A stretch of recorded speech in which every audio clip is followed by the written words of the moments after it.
এবং এই ওসমান হাদির যে ঘটনাটি আপনি বললেন, এত বড় একটি চাঞ্চল্যকর ঘটনা যেখানে ঘটেছে এবং যেটি আমি মনে করি ওসমান হাদির পরে যে গুলি হয়েছে এই মুহূর্তে বাংলাদেশের সার্বভৌমত্বের উপর একটি আঘাত, সেই ঘটনার স্পষ্ট তদন্ত এবং দোষীদেরকে গ্রেফতার করার দিকে মনোযোগ দেয়া আইনশৃঙ্খলা বাহিনী এবং জাতিগতভাবে আমাদের দরকার ছিল। অত্যন্ত দায়িত্বশীল জায়গায় থেকে একটি দলের আমির এবং ঢাকা বিশ্ববিদ্যালয়ের ভিপি তারা ওই মুহূর্তে সামাজিক যোগাযোগ মাধ্যমে স্ট্যাটাস দিয়ে পরিস্থিতিকে ঘোলাটে করেছেন নিঃসন্দেহে, এবং সেই ওনাদের স্ট্যাটাসের মাধ্যমে যে মব তৈরি হয়েছে, আমাদের ঢাকা ৮-এর বিএনপি প্রার্থী মির্জা আব্বাস ভাইয়ের দিকে যে আঙ্গুল তুলে আপনার ইশারা ইঙ্গিতে বোঝাতে চেয়েছেন, নট ইশারা ইঙ্গিতে, স্পষ্টত ওনারা বোঝাতে চেয়েছেন যেখানে আব্বাস ভাইয়ের সংশ্লিষ্টতা রয়েছে। সুতরাং এটি একটি চরম দায়িত্বহীন আচরণ জামাত নেতৃবৃন্দ করেছেন, কাণ্ডজ্ঞানহীন স্ট্যাটাস দিয়েছেন ডাকসুর ভিপি সাদিক কায়েম। ওনারা যে কোনো পরিস্থিতিতে যে সুযোগ সন্ধানী এবং ওনারা যে পরিস্থিতিকে মবক্রেসির মাধ্যমে অরাজকতার দিকে নিয়ে গিয়ে নির্বাচনকে ইন্টেনশনালি বিলম্বিত করতে চান তার একটি স্পষ্ট উদাহরণ কিন্তু সর্বশেষ এখানে তৈরি হয়েছে। ওনাদের প্রতি আহ্বান থাকবে যে মানুষ এগুলি বুঝে গিয়েছে। আজকে যদি ওই ঘটনা না ঘটতো তাহলে ওই ৮-৯ ঘন্টার ভিতরে ওসমান হাদির যারা গুলি করেছে তারা কিন্তু বর্ডার পার হতে পারতো না। তাৎক্ষণিকভাবে যদি তাদের ছবি প্রকাশ করা যেত এবং সম্মিলিতভাবে যদি মানুষ নিঃসন্দেহে যদি পুলিশ বলতো যে বর্ডারগুলি এভাবে পার হতে পারে তাহলে মনোযোগটা ওদিকে থাকতো, তারা গ্রেপ্তার হয়ে যেত। বরং বিএনপিকে ব্লেম করে মির্জা আব্বাসকে ব্লেম করার কারণে কিন্তু মানুষের মনোযোগ কিন্তু কয়েক ঘন্টার জন্য অন্যদিকে চলে গিয়েছিল। পরবর্তীতে তারা আবার সেটি স্ট্যাটাস থেকে দুঃখ প্রকাশ করেছে, এডিট করেছে। তো দেখুন, এইটি কোনো দায়িত্বশীল রাজনৈতিক নেতৃবৃন্দের বৈশিষ্ট্য হতে পারে না। এটি বোঝাই যাচ্ছে যে তাদের মনে এক জিনিস, মুখে আরেক কথা বলে। আমরা ডাকসু নির্বাচনের সময় দেখেছি যে এই আমাদের প্রার্থীর আবিদের কথা বলা হয়েছে যে সে জোর করে কেন্দ্রে ঢুকেছে। আপনি সেই নিউজটি প্রথম আলোর মধ্যে একটি দায়িত্বশীল পত্রিকা সেটা ২.৫-৩ ঘন্টা পর সরিয়ে ফেললো, কিন্তু ক্ষতি যা হওয়ার হয়ে গিয়েছে। সুতরাং এইরকম বাংলাদেশকে এই যারা ওই দিন স্ট্যাটাসটা দিলেন বারবার ক্ষতির দিকে ওনারা যদি নিয়ে যান তাহলে ওনারা জনগণচ্যুত হয়ে যাবেন বলে আমি মনে করি, এবং সাধারণ মানুষ ওনাদেরকে যে ওনাদের প্রতি যে যতটুকু আস্থায় ছিল না কেন সেটি ওনাদের উপর থাকবে বলে আমি মনে করছি না। মহান বিজয় দিবস উপলক্ষে লন্ডন সিটি প্যাভিলিয়নের লন্ডন বিএনপি আয়োজিত আলোচনা সভায় বিএনপির ভারপ্রাপ্ত চেয়ারম্যান তারেক রহমান বলেছেন দেশে ষড়যন্ত্র থেমে নেই, এই নির্বাচনও খুব সহজ হবে না। ষড়যন্ত্র বলতে আসলে উনি কোন বিষয়ের দিকে ইঙ্গিত দিলেন? এই যে এতক্ষণ আমি কথা বললাম সবই তো ষড়যন্ত্রের অংশ, সবই ষড়যন্ত্র। তাহলে আপনি শুধু এটি না, আপনি সবই ষড়যন্ত্রের অংশ। দেখুন, তারেক রহমান যাতে বাংলাদেশে না আসতে পারে সেই বিষয়ে ষড়যন্ত্র হচ্ছে এটা কিন্তু একজন রিকশালাও বুঝেন, কারণ উনি এক বাংলাদেশপন্থী নেতা। উনি যে বক্তব্য দিয়েছেন যে দিল্লি নয় পিন্ডি নয় সবার আগে বাংলাদেশ, আপনি বাংলাদেশের কোন রাজনৈতিক দলের নেতার কাছ থেকে এই কথা এখন দেশের জাতীয়তাবাদী এরকম নেতৃত্ব আছেন যারা নিজের দেশ নিজের সংস্কৃতিকেই পাথেয় মনে করে রাজনীতি করেন, তাদের উপরে আধিপত্যবাদী শক্তির ছবল থাকবে, ষড়যন্ত্র থাকবে, সেটি স্বাভাবিক বিষয়।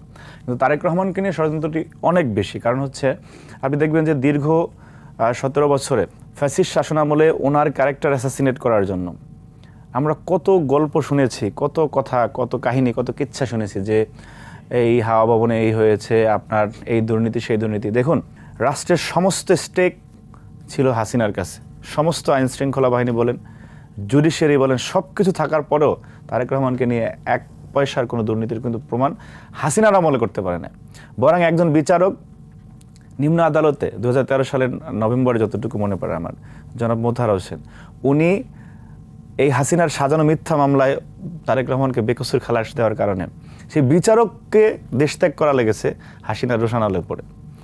তো সুতরাং তারেক রহমান যে নির্দোষ এবং তারেক রহমানের যে বাংলাদেশ নিয়ে ভাবনা, সেই ভাবনাকে প্রশ্নবিদ্ধ করার জন্য এবং এরকম প্রচণ্ড রকম জাতীয়তাবাদী একজন নেতাকে দেশের কাছে, মানুষের কাছে বিতর্কিতভাবে উপস্থাপন করার জন্য যত অপচেষ্টা, সবকিছু এখনো অব্যাহত রয়েছে। ডেফিনেটলি এখন কারা এই অপচেষ্টা করছে? সেই শক্তি তো এখনো আছে, সেই শক্তি বাংলাদেশের শাসনে নেই, কিন্তু তারা যেখানেই আর থাকুক না কোনো ষড়যন্ত্র তো থেমে নেই। সুতরাং এই সমস্ত শঙ্কা, এই সমস্ত কথা আলাপন থাকবে, সেগুলি মাথায় নিয়ে আমরা কাজ করতেছি। এবং আপনি নিশ্চিত থাকতে পারেন যে বাংলাদেশের সেদিনের সকল শ্রেণী পেশার মানুষ, সব মোহনা সেই একই রাস্তায় মিলিত হবে ইনশাআল্লাহ, যে কোনো প্রতিবন্ধকতা, কোনো বাধা এই অগ্রযাত্রাকে প্রতিহত করতে পারবে না ইনশাআল্লাহ। জি, আগামী সংসদ নির্বাচনে অংশগ্রহণকারী প্রার্থীদের অস্ত্রের লাইসেন্স দেওয়ার কথা বলা হয়েছে স্বরাষ্ট্র মন্ত্রণালয়ের পক্ষ থেকে, একই বিবৃতি দিয়েছেন স্বরাষ্ট্র উপদেষ্টা নিজেও। এখন প্রশ্ন হলো, প্রার্থীদের হাতে অস্ত্র নির্বাচনী আচরণবিধিকে লঙ্ঘন করবে কিনা, আপনি এই বিষয়টিকে কিভাবে দেখছেন? আচরণবিধি লঙ্ঘন হবে কিনা সেটি সরকার এবং নির্বাচন কমিশনের আলাপের বিষয়। আমার কাছে অন্য জায়গায় উত্তর রয়েছে, সেটি হচ্ছে দেশে আজকে যে পরিস্থিতি হচ্ছে চলমান, সেখানে আইন শৃঙ্খলা বাহিনীর প্রতি এবং যারা কথায় কথায় বলে থাকেন, আমাদের মাননীয় আইজিপি মহোদয় এবং ডিএমপি কমিশনারও উনি বলেন, স্বরাষ্ট্র উপদেষ্টা উনি এখনও বলে থাকেন, এটি একেবারেই অগ্রহণযোগ্য বক্তব্য যে পুলিশের মনোবল ফিরিয়ে আনার সময় হয়নি বা মনোবল ফিরেনি, এই মনোবলের কারণে তারা এফোর্ট দিতে পারছে না। এটি খুবই অগ্রহণযোগ্য একটি বক্তব্য। কারণ হচ্ছে যারা খুবই প্রফেশনালি কাজ করে থাকে পুলিশ বাহিনী, তাদের মনোবল আনার জন্য 1.5 বছর পর আপনি মনোবলের গল্প বলবেন, এটা তো কোনোভাবেই গ্রহণ করা যায় না এই বক্তব্য। সুতরাং এখন যেগুলি হচ্ছে সেটি আইন শৃঙ্খলা বাহিনীর অথবা গোয়েন্দা সংস্থার বলেন বা যারা এখানে দায়িত্বশীল আছেন তাদের স্পষ্ট রকম ব্যর্থতা। এই ব্যর্থতা কোনোভাবেই গ্রহণযোগ্য না। এখানে ব্যর্থতার দায়ভার কার? অবশ্যই রাষ্ট্রের এবং যারা দায়িত্বে আছেন তাদের। এই সমস্ত কিচ্ছা কাহিনী শুনে মানুষকে তো এভাবে বিভ্রান্ত করা যাবে না, মানুষকে তো এটি বোঝানো যাবে না। কারণ আমরা দেখেছি গত বছর যখন গাজীপুরে আকামা মোজাম্মেলের সন্ত্রাসী বাহিনীরা যখন জুলাই যোদ্ধাদের উপর হামলা করলো, তখন একটি তথাকথিত অপারেশন ডেভিল হান্ট হয়েছিল, সেটি 3-4 দিন পরে শেষ। বাংলাদেশের সমস্যাটাই হচ্ছে এটা যে আপনি একটু শুরু করার পরে কয়দিন পরে যে আলাপ নাই বা এটা চলছে না, এটা তদারকি করার কোনো লোক নেই। মানে তাহলে তারা রাষ্ট্রের দায়িত্বশীল জায়গায় কেন আছেন? তাদের গাড়িতে কেন ফ্ল্যাগ আছে? এই ফ্ল্যাগের দরকার নাই তো, আপনি দায়িত্ব ছেড়ে চলে যান। আপনাদের এত মধুর মধ্যে আলাপ শোনার জন্য মানুষের ট্যাক্সের টাকায় তো আপনাদের পেছনে কোটি কোটি টাকা ব্যয় করছে না মানুষ। আর একটা গুলির ঘটনা যদি ঘটে তাহলে এদের বিরুদ্ধে আন্দোলনের মানুষ রাস্তায় নেমে যাবে। আপনারা নামবেন আন্দোলনে? অবশ্যই নামবো। ওসমান হাদির ঘটনায় তো আমরা নেমেছি, এটা আমাদের গায়ে লেগেছে। এই যে হাসিনা যখন মানে জুলাই আন্দোলন দমাতে ছিল, তখন আমরা দেখেছি M16 দিয়ে গুলি করা হয়েছে, AK-47 দিয়ে গুলি করা হয়েছে। বাংলাদেশে লক্ষ লক্ষ অবৈধ অস্ত্র, 5 আগস্টের প্রেক্ষাপটে যে অস্ত্রগুলি হাতছাড়া হয়ে গেল, সেই অস্ত্র উদ্ধারে কি ব্যবস্থা নিয়েছে সরকার? আপনার পান খাওয়ার গল্প স্বরাষ্ট্র উপদেষ্টা, থেকে যে 16 মাস পেরিয়ে গেছে, এখনো সব অস্ত্রগুলো উদ্ধার করা সম্ভব হলো না, সেটাও কি রাষ্ট্রযন্ত্রের ব্যর্থতাকে ব্যর্থতা কি আপনার আমার নাকি? যারা দায়িত্বে আছে তাদের ব্যর্থতা। এখানে সমস্ত সংস্থা এক্সিস্ট করতেছে, এখানে সরকার আছে, এখানে ক্যাবিনেট আছে, সচিবালয় আছে, সবকিছুতে আছে, সবাই বহাল তবিয়াতে আছে, বেতন ভাতা নিচ্ছে, তারা খোঁজ গল্প করতেছে। এটি তো আপনি প্রথম 6 দিন 7 দিন 1 মাস 2 মাস মানুষ গল্প শুনতো, 1.5 বছর পরে আইসা আপনি এখনো 3 দিন আগে দেখলাম যে ডিএমপি কমিশনার বলতেছে যে আমার পুলিশের মনোবল। কিসের মনোবল ভাই? মনোবল ফিরতে কত বছর সময় লাগে? সুতরাং এই গল্প করা যাবে না। আজকের এই পরিস্থিতিকে একটি নির্বাচন হলে ঠিক হবে না, সেটি অবশ্যই যদি একটি সুষ্ঠু নিরপেক্ষ নির্বাচন হয়, বাংলাদেশের সকল শ্রেণী পেশার মানুষ সবাই স্ব জায়গা থেকে নির্বাচনের জন্য অপেক্ষমান। কারণ হচ্ছে এদের রাষ্ট্রচাপ পরিচালনার কোনো অভিজ্ঞতা নেই এবং মানুষ আস্থা রাখতে পারতেছে না। এবং দেশে তো সত্যিকার অর্থে যে বিনিয়োগের পরিমাণ একেবারে শূন্যের কোঠা নেমে আসতেছে। ওনারা যে গল্প দিচ্ছেন যে অর্থনীতির কথা, সেটি তো সম্পূর্ণ রেমিটেন্স নির্ভর, প্রবাসীরা যে টাকা পাঠাচ্ছে সেটির নির্ভর। কিন্তু আপনি ব্যবসায়ী সেক্টরের কথা বলে দেখেন যে কোনো বিনিয়োগ হচ্ছে না। তারা সবাই একটা নির্বাচিত সরকার অপেক্ষা করতেছে, অথচ এটা যে কতটা গুরুত্বপূর্ণ এখন বাংলাদেশের জন্য, সে আলাপ আমরা যখনই করেছি তখনই যে বিএনপি নির্বাচন চায়, সংস্কার চায় না, এই চায় না, সেই চায় না, এইসব কথা বলে যারা নির্বাচনকে বিলম্বিত করেছে, তারা নিজেরা উপলব্ধি করতেছে যে না, আজকে নির্বাচন কতটা দরকার।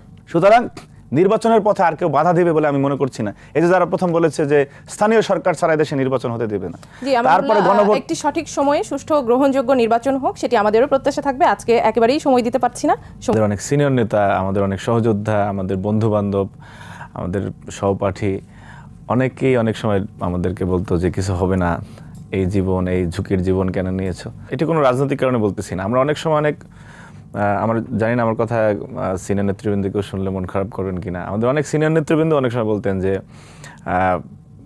এত কষ্ট, এত জুলুম, অনেকে হাঁপিয়ে যেতেন, অনেকের মন খারাপ থাকতো মানে নিপীড়নের কারণে। কিন্তু কোনো সময় আমরা আমাদের নেতা জনাব তারেক রহমান, ওনার কাছ থেকে হতাশার কথা, ওনার কাছ থেকে পিছিয়ে পড়ার কোনো আলাপ আমরা কখনো শুনি না। উনি সবসময় বলেছেন যে ইনশাল্লাহ হবে, এই দুঃশাসন থাকবে না, এই নিপীড়ন থাকবে না, এই ফ্যাসিবাদ দূর হবে। হ্যাঁ, আমরা অনেক সময় জেল থেকে বের হয়ে গিয়ে যখন তার সাথে কথা বলতাম, এই যে দৃঢ়তা এবং একজন মানে উনি যে জিয়াউর রহমানের সন্তান, যে কখনোই অন্যায়ের সাথে আপোষ করেন নাই, দেশনেত্রী বেগম খালেদা জিয়ার সন্তান, সেটি ওনার কাজে কর্মে কথোপকথনে সেটা সবসময় প্রতিফলিত হতো। আমরা এই প্রজন্মে যারা, তারা আসলে ওনাকে সামনাসামনি দেখি নাই, ওনার সাথে আপনি দেখেননি সামনাসামনি তাকে? কারণ আমরা যখন ছাত্রদলটা মানে রাজপথে শুরু করি, তখন উনি তো দীর্ঘ 18 বছর সেই লন্ডনে আছেন, প্রথমে চিকিৎসার জন্য গিয়েছিলেন।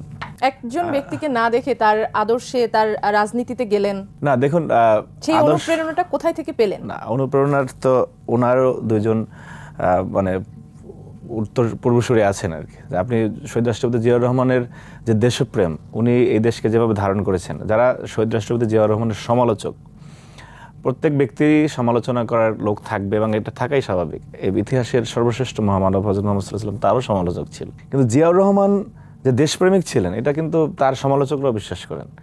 জিয়াউর রহমান যে সাহসী ছিলেন এবং একজন সৎ রাষ্ট্রনায়ক ছিলেন, এটি যারা বিএনপির সমালোচনা করেন তারাও বিশ্বাস করেন। সুতরাং আপনি যদি একজন জিয়াউর রহমানকে আদর্শ মানেন তাহলে আপনার রাজনীতি করার ক্ষেত্রে আর কোনো প্রতিবন্ধকতা থাকতে পারে বলে আমি মনে করি না। তার পরবর্তী সময় জিয়াউর রহমানের শাহাদাতের পরে তার সহধর্মিণী, যিনি একজন গৃহবধূ থেকে আজকে বাংলাদেশের অবিসংবাদিত নেতৃত্বে পরিণত হয়েছেন, এবং আজকে যে আপনি এখানে দাঁড়িয়ে কথা বলতেছেন একজন নারী, বাংলাদেশে এই যে নারীর যে উত্থান, আজকে বাংলাদেশের সচিব বলেন, আপনি বিভিন্ন সেক্টরে যারা ইভেন আমাদের নারীরা তারা কেউ পাইলট হয়েছে, সেনাবাহিনীর ঊর্ধ্বতন কর্মকর্তা, অর্থাৎ সমাজের সব ক্ষেত্রে এই যে নারীদের এগিয়ে চলার পেছনে আমি মানে রাজনৈতিক বক্তব্য নেই, বেগম রোকেয়া সাখাওয়াত হোসেনের পরে সবচেয়ে বেশি অবদান রেখেছেন দেশনেত্রী বেগম খালেদা জিয়া। বেগম রোকেয়া সাখাওয়াত হোসেনের কথা বললেন। বর্তমান সময়ে আমরা কিছু ঘটনা পরিলক্ষিত করছি, আপনিও নিশ্চয়ই দেখে থাকবেন। এই সময়ে এসে কি আপনি মানেন যে বেগম রোকেয়া সাখাওয়াত হোসেন ছিলেন নারী জাগরণের অগ্রদূত? কারণ তাকে নিয়ে অনেক ধরনের মন্তব্য আমরা দেখতে পাচ্ছি। না, এইটি যারা মানে তাকে নিয়ে বিতর্কিত মন্তব্য করেন তারা হচ্ছে ধর্মান্ধ, তারা ধর্মের নামে অপব্যাখ্যা দেন। এগুলির মাধ্যমে এক শ্রেণী এদের আপনি যে এরা যে বিভিন্ন সময় ওয়াজ মাহফিল করে, সবাই না, আবার এটা আংশিক যদি যায় তাহলে আমি আবার সমালোচনার মধ্যে সবাই না, তারা ইন্টেনশনালি নারীদেরকে মানে মনে হয় যে তার খেদমতের জন্যই নারী দুনিয়া আসছে, এইটা হলো তাদের ইন্টেনশন আছে। মানে তার খেদমতের জন্যই আসছে, সেই খেদমতটি না করতে পারলে তাহলে সে জাহান্নামী। সুতরাং এই ধরনের মানুষের কাছে আইন শৃঙ্খলা পরিস্থিতি বর্তমানে যেরকম রয়েছে, আপনারা কি তার দেশে ফেরাকে নিয়ে আইন শৃঙ্খলা পরিস্থিতি নিয়ে কোনো শঙ্কা বোধ করছেন কিনা? দেখুন, তারেক রহমানের পিতার নাম শহীদ রাষ্ট্রপতি জিয়াউর রহমান, যিনি জানতেন যে যখন তিনি বিদ্রোহ করেছিলেন ৭১-এর মার্চে, ওই রিভোল্ট বলে বাংলাদেশের গণমানুষের পক্ষে, স্বাধীনতার পক্ষে, তখন তিনি জানতেন যে সেই বিদ্রোহটি যদি ব্যর্থ হয় নিশ্চিতভাবে সেনা আইনে তার ফাঁসি হবে। তিনি জানতেন তার স্ত্রী সন্তানরা জীবন শঙ্কার মধ্যে রয়েছেন, তারপরও তিনি কিন্তু দেশের স্বার্থে লড়ে গিয়েছেন। এবং তার জীবদ্দশায় তিনি কখনোই যে এইখানে কোনো পরিস্থিতি তৈরি হতে পারে সেটি জেনে তিনি পিছপা হন না। এবং তার সহধর্মিণী আপসহীন দেশনেত্রী বেগম খালেদা জিয়া, উনি জানতেন যে উনি জীবনে বহুবার ওনার জীবন শঙ্কার মধ্যে পড়েছেন, হুমকির মধ্যে পড়েছেন, কিন্তু তারপরে কিন্তু অদম্য শক্তিতে বেগম খালেদা জিয়া এগিয়ে চলেছেন। সেই দুই মহান ব্যক্তির সন্তানের নাম জনাব তারেক রহমান। সুতরাং ভ্রূণগতভাবেই সেই সাহস, শৌর্য, বীর্য গড়ে ওঠা একজন মানুষ তারেক রহমান। এবং বিএনপির মতো একটি দলের অ্যাক্টিং চেয়ারপারসন, আমাদের নেতা, উনি কোনো আধিপত্যবাদী শক্তির হুমকি রয়েছে এটা মনে করে উনি মানে পিছপা হবেন সেটা আমরা বিশ্বাস করি না। এবং নিরাপত্তার হওয়ার বিষয়টি না, আইন শৃঙ্খলা যে পরিস্থিতি রয়েছে এতে করে তার উপরে কোনো হামলা হতে পারে কিনা সে ধরনের শঙ্কা রয়েছে কিনা? দেখুন, এই আধিপত্যবাদী শক্তির কোনো দেশপ্রেমিক নেতার উপরে বৈরিতা থাকবে সেটা আমরা ধরেই নিয়েছি, এবং এটা আমরা মনে করি থাকতে পারে, শঙ্কা উড়িয়ে দেওয়ার কোনো সুযোগ নেই। কিন্তু সেই শঙ্কাকে মোকাবেলা করার জন্য বাংলাদেশের সাধারণ মানুষ প্রস্তুত রয়েছে। আমরা মনে করি তারেক রহমানের যে সিকিউরিটি, তারেক রহমানকে যে নিরাপত্তা দেওয়া দরকার, সেই নিরাপত্তার দায়িত্ব ইনশাআল্লাহ বাংলাদেশের সাধারণ মানুষ নিয়ে নেবে ইনশাআল্লাহ। আজকে যারাই বিভিন্ন মবতন্ত্র তৈরি করে, মবক্রেসি তৈরি করে, বিশৃঙ্খলা তৈরি করে নির্বাচনকে ব্যাহত করতে চায় এবং তারেক রহমানের আশার পথকে রুদ্ধ করতে চায়, তারা নিজেরাও জানে যে তাদেরকে দিয়ে বাংলাদেশের নেতৃত্ব বা বাংলাদেশকে এগিয়ে নেওয়া কোনোভাবেই সম্ভব না। জি, আপনি এই যে মবতন্ত্র নিয়ে কথা বললেন, আমরা বেশ কিছুদিন আগের একটি ঘটনা এবং খুবই আলোচিত একটি ঘটনা, শরীফ ওসমান হাদি যে গুলিবিদ্ধ হলেন, এই সময় আমরা কি মবের কিছু ঘটনা দেখতে পেলাম ঢাকা ৮ আসনকে কেন্দ্র করে? দেখুন, ৫ তারিখের পরে অত্যন্ত সূক্ষ্মভাবে কিছু ন্যারেটিভ বাংলাদেশের মানুষের সামনে এবং শিক্ষা প্রতিষ্ঠানে নিয়ে এসেছে একটি বিশেষ দল এবং তার ছাত্র সংগঠন।